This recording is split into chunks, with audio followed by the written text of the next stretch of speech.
అమ్మమ్మ గారి అదృష్టం బాగుండి రామయ్య తాత చూశారు కాబట్టి సరిపోయింది. లేదంటే ఎంత ప్రమాదం జరిగుండేదో. ఆయన చూడడమే కాదు, ఆయనే నాకు ఏ ప్రమాదం జరగకుండా ప్రాణభిక్ష పెట్టారు, నాకు పునర్జన్మనిచ్చారు.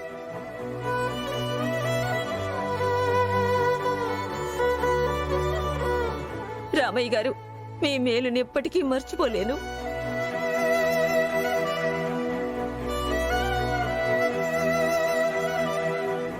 నిజమేనండి, ఎంత పెద్ద ప్రమాదాన్ని రామయ్య గారు త్రుటిలో తప్పించారు. లేదంటే ఈ పోటీలు మొత్తం విషాదంతో ముగిసేవి. అసలు ఉయ్యాల కట్టిందెవరు? ఉయ్యాల కట్టిన వాళ్ళని కాదత్తయ్య గారు, ఆ తాడుని కోసిన వాళ్ళని అనాలి.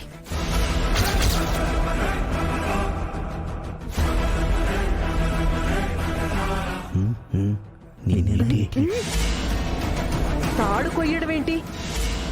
అవునమ్మా, తాడు కోసి లేకపోతే ఆ తాడంత ఈజీగా తెగదు. ఖచ్చితంగా ఎవరో ఆ తాడు కోసుంటారు. ఇంకెవరు? ఆ మందాకిని వాళ్లే కోసుంటారు.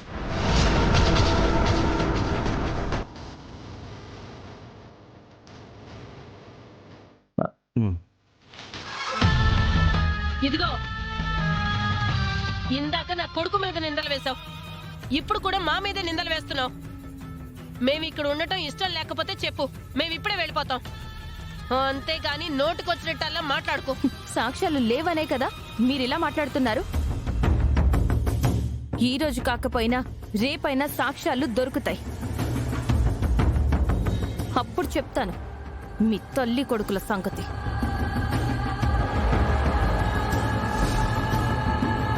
రే, మనం ఇక్కడ ఉండటం ఎవరికీ ఇష్టం లేదనుకుంటా. వెళ్దాం పద.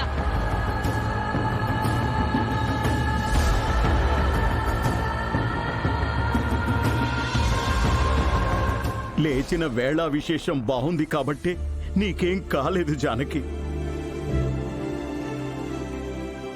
పొరపాటున నీకేమన్నా అయ్యుంటే నా గుండె ఆగిపోయుండేది జానకి.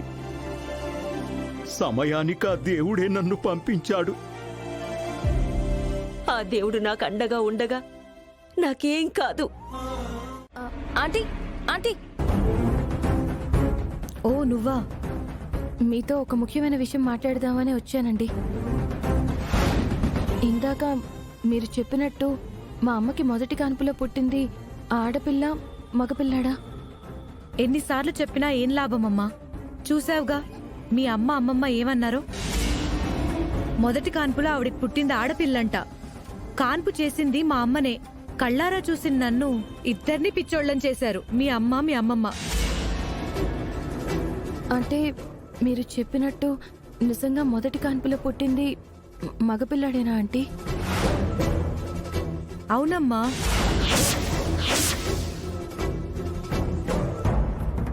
మా అమ్మ మంత్రస్థానం చెప్పాను కదా, సత్యవతిది మాది ఒకే ఊరు. అక్కడే కలిసి చదువుకున్నాం, కలిసి పెరిగాం. నెలలు నిండాక ఏ ఆడపిల్లైనా పుట్టింటికే కదా రావాలి. అవును, పుట్టింట్లోనే కదా కాన్పు జరిగేది. అవును. మరలాంటప్పుడు సత్యవతికి మొదటి కాన్పులో ఆడపిల్ల పుట్టిందో మగపిల్లాడు పుట్టాడో ఊళ్ళో వాళ్ళకి తెలుస్తుంది కదా. ఖచ్చితంగా తెలుస్తుంది ఆంటీ. మరిప్పుడు చెప్పు, సత్యవతికి మొదటి కాన్పులో పుట్టింది ఆడపిల్ల మగపిల్లాడా? Thank you madam. ఇప్పుడు నేను కంగ్రాచులేషన్స్ చెప్పింది పోటీలో నువ్వు విజయం సాధించినందుకు కాదు. మరి మీ స్వీట్ షాప్ మీద ఎలిగేషన్స్ వస్తే వాటన్నింటినీ ఎంతో తెలివిగా ఎంతో ధైర్యంతో పరిష్కరించావు చూడు, అది నాకు బాగా నచ్చిందమ్మాయి. Thank you madam. మీ స్వీట్ షాప్ మీద మరింత రెస్పెక్ట్ పెరిగిందనుకో. Thank you madam. Thank you so much. అందుకనే ఈ సంవత్సరం మీకు ఒక 1500 కిలోల స్వీట్ ఆర్డర్ ఇస్తున్నాను. 1500 కిలోలా? ఎస్. ఎవ్రీ ఇయర్ మా కంపెనీలో ఉన్న ఎంప్లాయీస్ అందరికీ పండక్కి 1 కిలో స్వీట్ గిఫ్ట్గా ఇవ్వడం మా అలవాటు. ఓకే. ప్రతి సంవత్సరం ఆ మందాకిని స్వీట్ షాప్కి కాంట్రాక్ట్ ఇచ్చేవాళ్ళం. బట్ ఈ సంవత్సరం మాత్రం ఆ కాంట్రాక్ట్ మీకే ఇద్దామని డిసైడ్ అయ్యాను. Thank you madam, thank you very much, thank you so much. చెప్పండి. కాకపోతే ఎక్కువ టైం లేదు మైథిలి. 2 డేస్లో ఆర్డర్ కంప్లీట్ చేసి మాకు డెలివరీ ఇవ్వాల్సి ఉంటుంది. ష్యూర్ మేడం, 2 డేస్లో డెలివరీ ఇచ్చేస్తాం. ఆ బాధ్యత మా స్వీట్ షాప్ కాదని అసలు జానకమ్మ స్వీట్ షాప్ కి కాంట్రాక్ట్ ఇవ్వడం ఏంటి? అసలు మా స్వీట్ షాప్ లో లేనిదేంటి, వాళ్ళ షాప్ లో ఉన్నదేంటి? టేస్ట్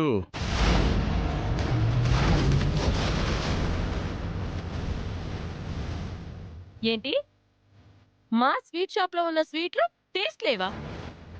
పిచ్చి పట్టిందా? మేము తయారు చేయించిన స్వీట్స్ టేస్ట్ లేవంటావా? నువ్వు ఆగు మామ. ఆంటీ, గీ స్వీట్ టేస్ట్ చేయండి, తీసుకోండి.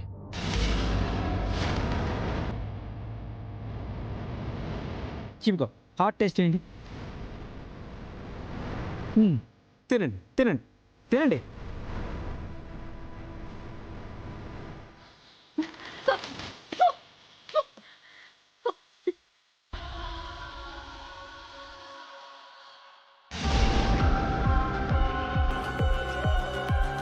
ఏ షాప్ లో కొన్నారా? ఈ స్వీట్ పరమ దరిద్రంగా ఉంది.